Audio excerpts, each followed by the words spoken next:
안녕하세요. 방구석 성경 만담 시간입니다. 지난주부터 다니엘서 함께 살펴보고 있는데요. 오늘은 다니엘서 두 번째 시간입니다. 다니엘서를 통해서 역사의 주관자는 하나님이신 것을 우리가 함께 이제 보게 된 겁니다. 지난주에 말씀드렸던 것처럼 다니엘서는 이스라엘이 멸망한 이후의 이야기입니다. 이스라엘이 멸망한 이후에 이스라엘에서 포로로 잡혀갔던 다니엘이 그 이스라엘을 멸망시킨 바벨론에서 어떻게 활약을 하고 또 바벨론 이후의 왕조, 이후의 나라들에서도 다니엘이 어떤 모습을 보여주는지를 통해서 분명히 이스라엘 나라는 멸망했는데 그 역사를 이끌어가는 분은 하나님이라는 것을 이 다니엘서에 나와요.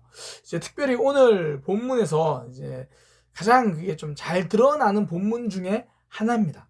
하나님이 이 역사를 이끌어 가신다. 그러니까 지금 이스라엘 나라는 멸망했잖아요.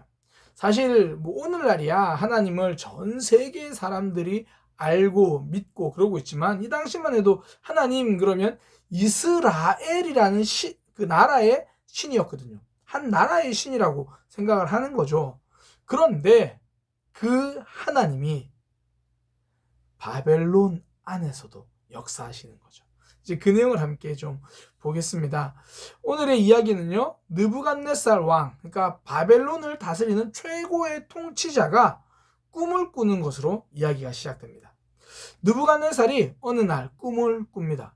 근데 꿈을 꾸는데 그 꿈이 뭔가 좀 의미가 있는 꿈 같은 거예요.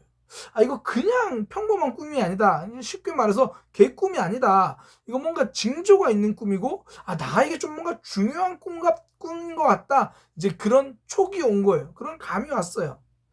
그런데 뭔가 의미가 있는 꿈인 것 같은데, 이게 무슨 의미지? 이제 그게 궁금한 거죠.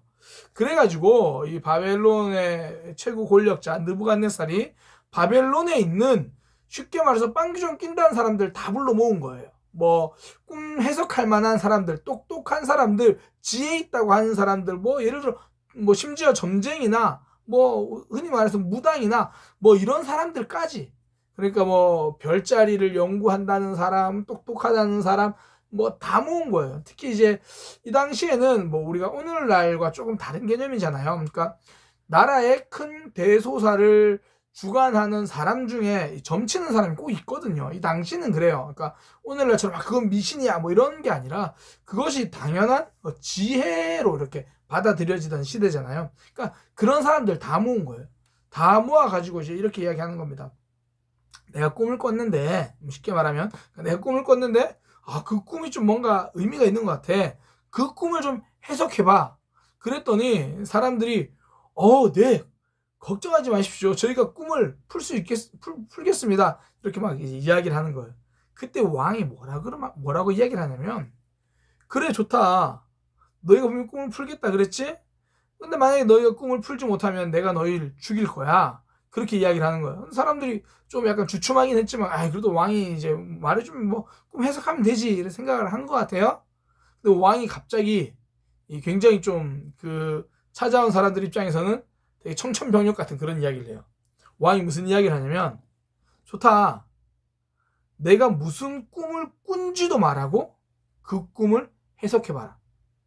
그러니까 지금 이제 찾아온 사람들은 그런 거겠죠. 왕이 꿈 이야기하면 대충 이렇게 해석하면 되고 또 꿈도 나름 해석하는 방법이 있지 않을까요? 우리나라 같은 경우에는 돼지 꿈을 꾸면 돈이 들어온다 그런 얘기를 하잖아요. 그런 것처럼 그런 게 있을 수 있겠죠. 그런데 중요한 거는 왕이 그 꿈 자체를 말을 안 해주는 거예요. 그 꿈이 뭔지도 맞추라는 거예요. 저는 이 이야기를 보고요, 이 느부갓네살 왕이 굉장히 좀 난폭하다 이런 생각보다는 굉장히 지혜롭다는 생각이 들었어요. 그러니까 진짜 그 꿈이 뭔지를 의미를 제대로 맞출 수 있는 정도의 사람이라면 당연히 내가 꾼 꿈이 뭔지조차 이렇게 알 수 있어야 되지 않냐, 그런 의미겠죠. 그러니까 이제 내 꿈도 말하고 그 꿈의 해석도 말해라. 그러면 내가 인정하겠다 이야기를 한 거예요. 그러니까 이제 사람들이 난리가 난 거죠. 그러니까 왕이셔 이런 경우는 없습니다. 지금까지 역대 어떤 왕도 이렇게 무리한 요구를 한 적은 없습니다. 꿈을 말씀해 주셔야 되죠. 그래야 꿈을 해석해 드리겠습니다. 가짜라는 게 드러난 거죠. 뭐 가짜라고 표현하기보다는 한계가 드러난 거죠. 자신들이 못하는 한계가 드러난 거잖아요. 그러니까 그러면서 그들이 이런 표현을 해요. 자기들이 못한다고 말을 하면서 왕께서 물으신 것은, 그러니까 왕께서 꿈도 맞춰봐라, 해석도 맞춰봐라 라고 요구하시는 것은 어려운 일입니다. 이것은 육체와 함께 살지 않는 신들 외에는 왕에게 그것을 알려줄 자가 없습니다. 그러니까 이게 이제 2장 11절의 내용이거든요. 그러니까 이 신들 말고는 그걸 못 알려줍니다. 이 약간 이야기가 좀 살짝 복선이라고 하죠. 뭐 요즘 좀 그 쉽게 하는 표현으로 뭐 밑밥 간다, 뭐 복선. 그러니까 이렇게 알려주는 거지. 분명히 이거 누가 풀 것 같아? 하나님이 알려주실 것 같다. 살짝 느낌이 오죠. 신이 아니면 이것을 알 수 없다. 그렇게 이야기를 하는 거예요. 느부갓네살 왕이 이제 그 이야기를 듣고 화가 나요. 아니 지금까지 나라에서 똑똑하다면서 너희한테 월급 주고 너희한테 대우해 준 게 얼만데 너희는 이것도 못 푸냐? 너 다 거짓말쟁이구나. 지금까지 나라에서 뭐 꿈푼다, 뭐 미래를 점친다고 했던 사람들 다 사기꾼이다. 모두 다 싸그리 잡아서 죽여라. 나라에서 지혜롭다고 하는 사람들을 모두 다 잡아서 죽여라. 그렇게 이야기를 한 거예요. 그러니까 왕의 명령을 받은 이제 왕의 직속 부하들이 이제 막 가는 거예요. 왕의 뭐 근위 그 병사들 막 가는 거예요. 잡으러. 그러면서 이제 근위 대장 아리옥이라는 사람은 다니엘에게 가요. 다니엘도 이제 뭐 똑똑하다고 그 이제 선발된 사람 중에 한 명이니까 가서 이제 다니엘을 죽이려고 하겠죠. 왕이 이렇게 말씀하셔서 니네들 그때 왔던 많은 사람들이 아무도 그걸 꿈을 해석하지 못했으니까 모든 지혜 있다고 하는 사람 다 죽이기로 했다. 다니엘에게 왔겠죠. 그러니까 다니엘이 그 이야기를 듣고 일단 왕에게 할 수 있다라고 말해 주십시오. 그렇게 이제 좀 시간을 다니엘이 좀 벌었어요. 그렇게 말하고는 자기 집으로 가서 자기 친구들 하나냐, 미사엘, 아사랴 친구들 그 다니엘과 함께 했던 친구들 있잖아요. 불러가지고 기도를 부탁합니다. 하나님에게 이 환상을 우리가 이 상황을 알 수 있게 도와달라고 기도하자. 좀 기도 좀 해줘. 부탁을 하는 거예요. 하나냐, 미사엘, 아사랴. 나중에 이름이 바뀌잖아요. 그 아벳느고 그 친구들 다니엘의 세 친구들 사드락, 메삭, 아벳느고 이렇게 이름이 나중에 이제 바벨론식으로 바뀌는데 원래 이름은 하나냐, 미사엘, 아사랴. 이제 그들에게 기도를 부탁합니다. 그렇게 기도를 부탁하고 하나님께서 그 밤에 다니엘에게 환상으로 알려주세요. 먼저는 그 바벨론 왕이 꾼 꿈이 뭔지도 알려주고 그 이제 꿈의 해석도 알려주십니다. 다니엘이 그걸 다 듣고 나서 이렇게 고백을 해요. 영원부터 영원까지 하나님의 이름을 찬송하겠습니다. 왜냐하면 모든 지혜와 능력은 하나님에게 있기 때문입니다. 그러면서 뭐라고 이야기하냐면 그는 하나님 이야기하는 겁니다. 하나님은 때와 계절을 바꾸시며 왕들을 폐하시고 왕들을 세우십니다. 지금 바벨론이라고 하는 그 당시에 세계 최고 강대국 그 나라의 왕도 폐하고 새로 세우시는 분도 하나님이다. 다니엘이 이렇게 이야기하는 거예요. 역사의 주관자가 하나님이라는 거죠. 어떤 꿈을 하나님이 보여주셨고 어떤 꿈을 어떻게 해석해 주셨기 때문에 이렇게 이야기할까요? 어쨌든 이제 다니엘이 앞서 자기를 잡으러 왔던 아리옥이라는 사람한테 가서 이렇게 말합니다. 저를 왕에게 데려가십시오. 제가 이제 꿈 해석하겠습니다. 그리고는 이제 다니엘이 왕 앞에 서요. 왕 앞에 서서 다니엘도 이렇게 말합니다. 왕이시여, 왕께서 말씀하신 것은 사람은 풀 수 없습니다.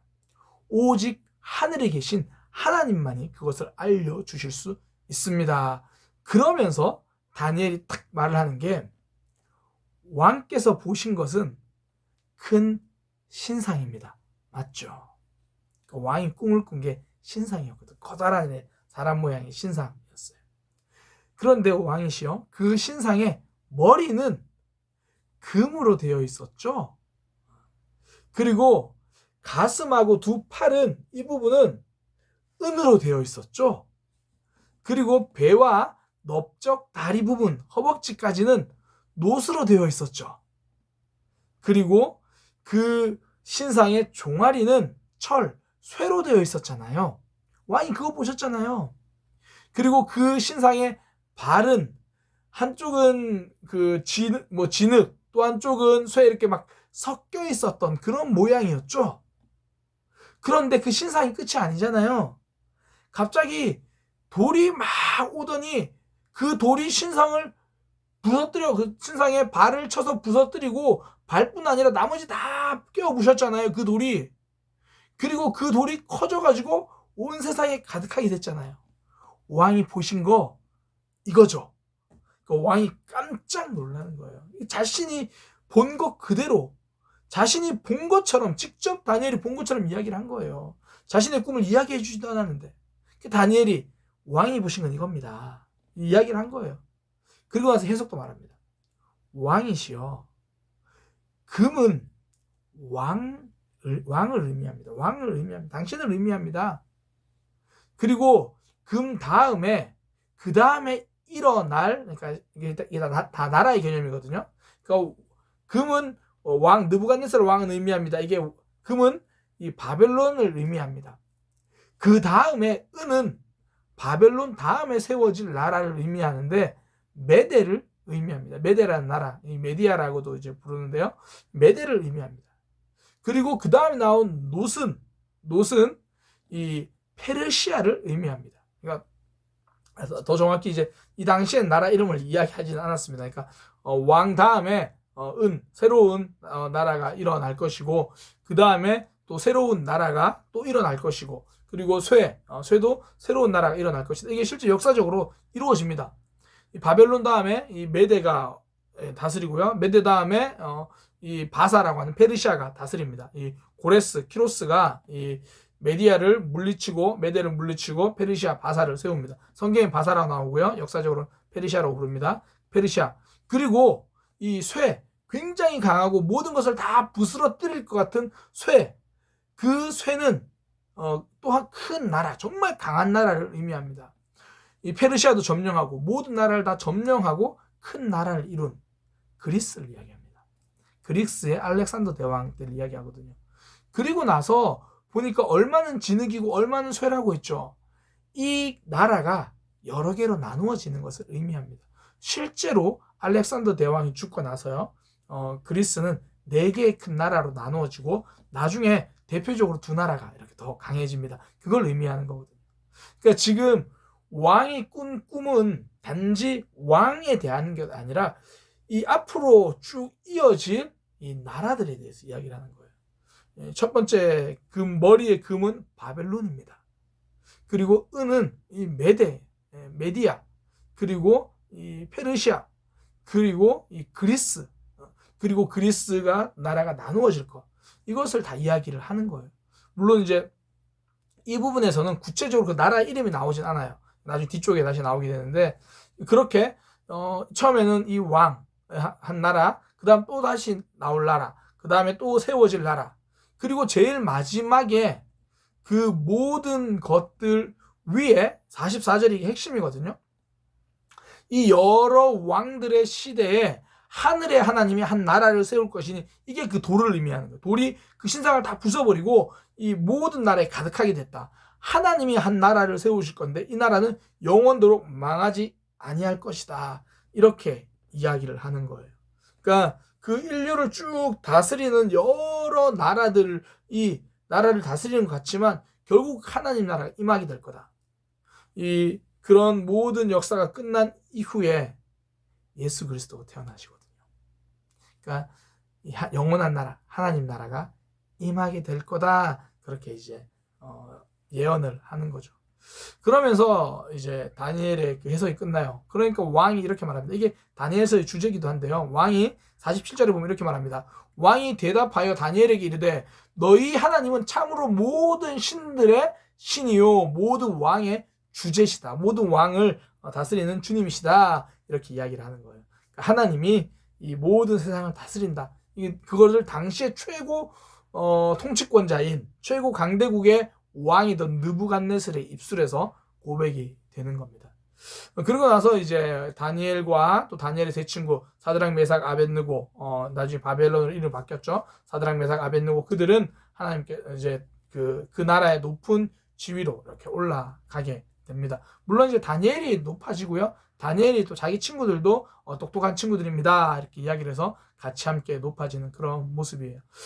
우리가 다니엘서를 통해서 역사의 주관자 하나님이신 것을 알게 된다고 했잖아요. 바로 오늘 같은 그런 상황이죠. 이 느부갓네살 왕이 꿈을 꿉니다. 그런데 그 꿈을 해석해 주면서 이것은 단순한 해석이 아니라 새롭게 이어질 왕조에 대한 해석이었던 거죠.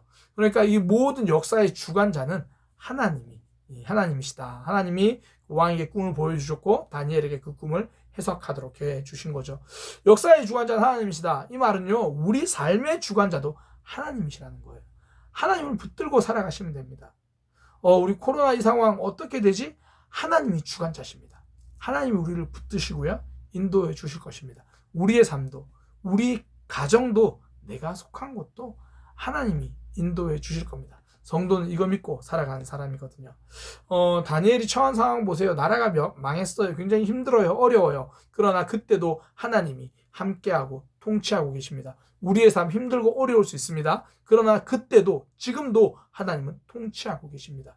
이 하나님이 우리의 삶을 주관하고 계신다는 것 놓치지 않고 붙들고 살아가는 믿음의 삶이 되시기를 소망합니다. 감사합니다.